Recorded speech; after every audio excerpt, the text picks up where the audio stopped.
جس کے پاس اگر سوال لے کر جایا جائے، اگر اس کو اس سوال کا جواب نہ آتا ہو، وہ کہہ دیتا ہے اللہ عالم، اللہ جانتا ہے، میرے پاس علم نہیں ہے۔ سمجھ جاؤ یہ عالم ہے، اس میں کوئی توہین نہیں ہے، اس میں کوئی بے ادبی نہیں ہے۔ میں آپ کو ایک امام کا تعارف کرواتا ہوں، جس امام کے پاس لوگ دور دراز کا سفر کر کے، تقریباً 6 مہینے کا سفر کر کے لوگ آئے اور اپنے سوال لے کر آئے۔ علاقے کے جتنے پیچیدہ مسائل تھے، کم و بیش 40 کے قریب مسائل لے کر امام صاحب رحمہ اللہ کے پاس آتے ہیں۔ یہ سوال ہے، یہ سوال ہے، ایک ایک کر کے سوال کرتے گئے۔ امام صاحب رحمہ اللہ کہتے ہیں ان سارے سوالوں کا میرے پاس علم نہیں ہے، صرف 40 سوالوں میں 4 سوالوں کا جواب دیتے ہیں، باقی کے بارے یہی فرماتے ہیں اللہ عالم، اللہ جانتا ہے۔ اتنے بڑا عالم، یہ عالم کون ہے؟ جس کے بارے اللہ کے پیغمبر نے فرمایا تھا یوشک ان یضرب الناس، لوگوں ایک وقت آئے گا لوگ اونٹوں پر سوار ہو کر عالم کو تلاش کرنے کے لیے نکلیں گے، اتنا ڈھونڈیں گے، اتنا تلاش کریں گے، حتیٰ کہ ان اونٹوں کے کلیجے بھی خشک ہو جائیں گے۔ آپ کو معلوم ہے اونٹ کے اندر یہ کوالٹی اللہ تعالیٰ نے رکھی ہے، تقریباً ایک ہفتے کا پانی وہ سیو کر لیتا ہے، وہ پانی بھی خشک ہو جائے گا، اونٹوں کے کلیجے خشک ہو جائیں گے، عالم نہیں ملے گا۔ یطلبون العلم، علم کی تلاش میں وہ عالم لوگ، علماء نکلیں گے، ہم سے بڑا کوئی عالم مل جائے، لا یجدون عالما اعلم بعالم المدینہ، پوری دنیا کا چکر لگائیں گے، سب سے بڑا عالم اگر ان کو ملے گا مدینۃ الرسول میں ملے گا۔ یہ عالم کون ہے؟ جس کے بارے یہ پیشین گوئی کی گئی، تمام محدثین کا اتفاق ہے اس عالم کا نام، امام کا نام امام مالک رحمہ اللہ، امام دار الہجرہ، مدینہ کے امام مالک رحمہ اللہ ہے، جن کے پاس تمام علماء سے زیادہ علم تھا۔ حضرات یہاں رک کر میں کہوں گا، تھوڑی دیر کے لیے شاید گستاخی ہی صحیح، لیکن یہ گستاخی کرنا چاہتا ہوں اس لیے کہ اللہ کرے ہمیں بات سمجھ آ جائے۔ آج لوگوں نے امامت کے منصب بھی خود دیے، امامت کے منصب بھی خود دیے، پھر ان کے القاب بھی خود دے دیے۔ یہ اتنے بڑے عالم ہیں جس کے بعد شریعت کا جو علم انہوں نے سمجھا ان کو القاب بھی دے دیے، جی یہ امام اعظم ہیں، جبکہ امام اعظم سب سے بڑے امام دین کے شریعت کے وہ صرف اللہ کے رسول تھے صلی اللہ علیہ وسلم۔ اگر علم شریعت کا بھی امام لگایا جائے، کیونکہ شریعت کا امام آپ کے علاوہ کوئی نہیں ہو سکتا، ابو بکر، عمر، عثمان، علی، امام مالک، امام شافعی، امام احمد بن حنبل، امام ابو حنیفہ رحمہ اللہ، یہ سارے ان میں سے کوئی بھی شریعت کا امام نہیں ہو سکتا، البتہ علم شریعت کے امام ہو سکتے ہیں۔ علم شریعت کا امام بھی اگر کسی کو دیکھا جائے، کیونکہ اللہ کے رسول نے کسی امام کا نام نہیں لیا، کسی اور علاقے کا نام نہیں لیا کہ وہ مکہ کا امام ہوگا، وہ کوفہ کا امام ہوگا، کسی اور علاقے کا نام، ایک ہی علاقے کا نام لیا ہے، ایک ہی شہر کا نام لیا ہے، وہ کائنات کے امام محمد رسول اللہ صلی اللہ علیہ وسلم کا اپنا شہر مدینہ ہے۔ یہاں کے امام کون ہیں؟ اگر آپ کو علم شریعت کا امام بھی کہنا ہے تو صرف یہ اعزاز اگر کسی کو ملا ہے امام مالک رحمہ اللہ کو ملا ہے، سب سے بڑے امام۔ لیکن دیکھ لیں 36 سوالوں کا جواب دیتے ہیں میرے پاس علم نہیں ہے، اس میں کیا گستاخی ہے، اس میں کیا بے ادبی ہے؟ یہ عالم کی شان ہے، یہ علماء کی شان ہے، اور یہ علم والوں کی شان ہوتی ہے اگر ان کے پاس جواب نہیں ہوتا وہ معذرت کر دیتے ہیں۔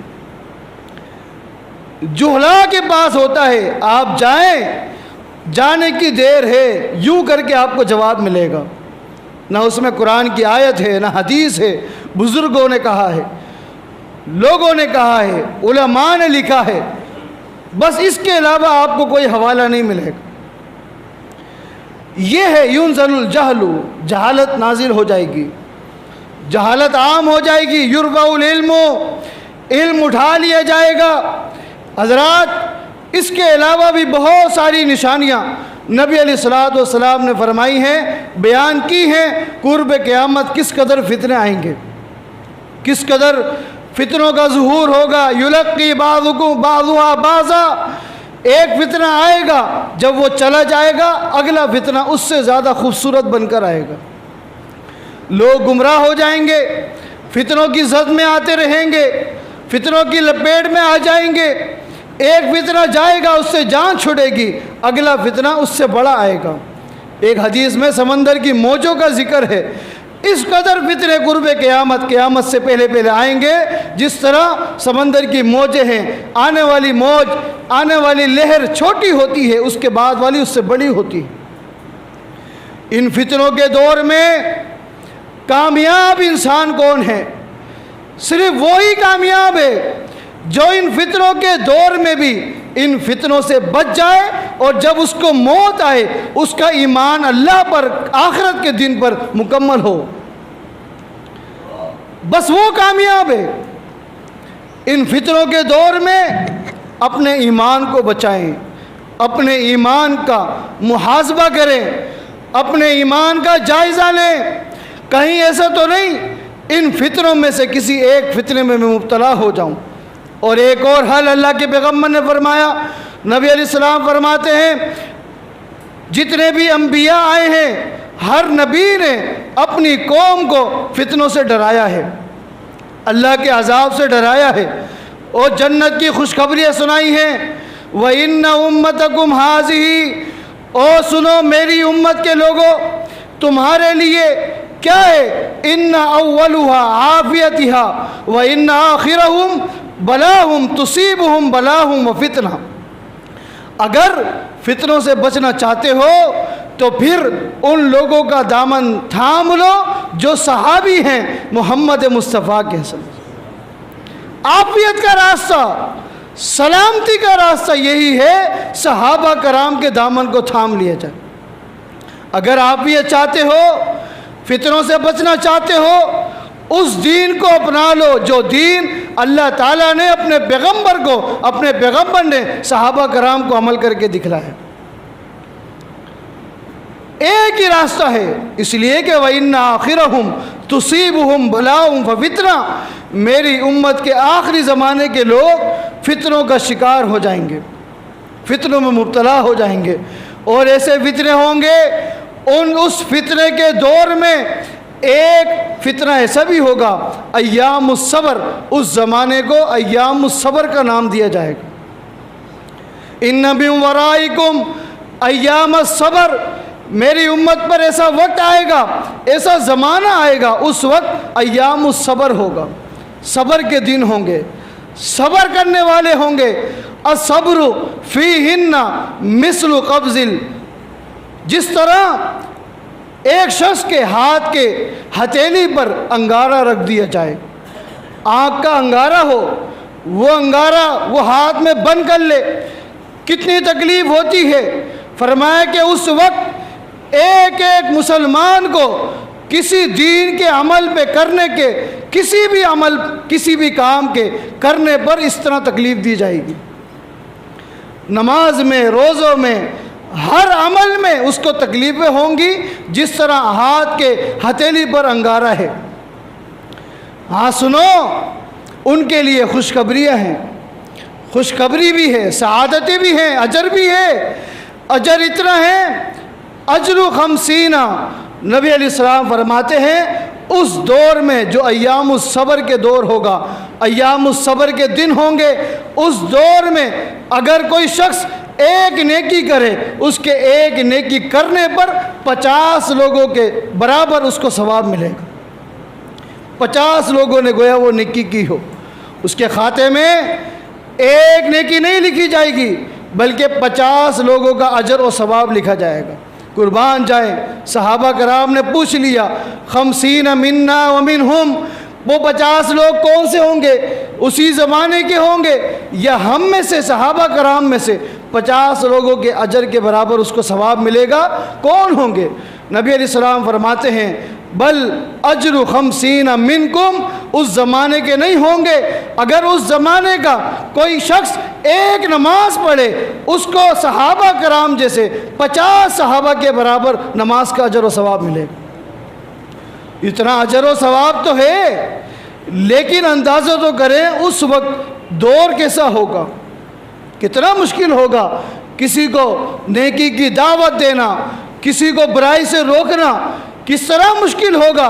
حضرات ان مشکلات کا صرف ایک ہی حل ہے، ان عافیتھا فی اولھا۔ صحابہ کرام کے دور میں جو دین تھا قرآن و حدیث کے علاوہ صحابہ کرام کے دور میں کوئی دین نہیں تھا۔ اگر آج بھی قیامت سے پہلے جتنے فتنے آئیں گے ان کا سامنا کرنا ہے، اپنے آپ کو اپنی اولاد کو قرآن و حدیث کے ساتھ جوڑ کے رکھیں۔ ایک ہی راستہ ہے، ایک ہی حل ہے۔ اس لیے نبی علیہ السلام نے جنتی گروہ کا بھی جب تعارف کروایا تھا یہی فرمایا تھا ما انا علیہ واصحابی، جنت میں ہر وہ شخص جائے گا جس طرح آج جس دین پر میں عمل کرتا ہوں آج کے دن اور میرے صحابہ عمل کرتے ہیں، وہ شخص قیامت تک آنے والے جتنے لوگ اس دین پر رہیں گے وہ جنتی گروہ ہیں۔ دیکھیں کون ہیں؟ صحابہ کرام جیسا مزاج، عقیدہ، صحابہ کرام جیسے اعمال کس جماعت کے پاس ہے، اس جماعت کو تلاش کیجئے، جڑ جائیے، قرآن و حدیث کو پھیلانے میں علماء کے ساتھ جڑ جائیے، رابطہ رکھیں، اور بالخصوص ان فتنوں سے بچنے کے لیے اپنی اولادوں کو علم سکھائیں، قرآن و حدیث کا تعارف کروائیں، قرآن و حدیث کی دعوت دینے والوں کے ساتھ اپنی اولادوں کو جوڑ دیں، ان مدارس کے ساتھ، ان مراکز کے ساتھ اپنی اولادوں کا اور اپنے آپ کا رابطہ رکھ لیں جہاں قرآن و حدیث کے علاوہ کوئی تیسری چیز نہیں سکھلائی جاتی۔ اسی میں عافیت ہے، اسی میں نجات ہے۔ اللہ تعالی ہم سب کو قرآن و سنت پر عمل کی توفیق عطا فرمائے۔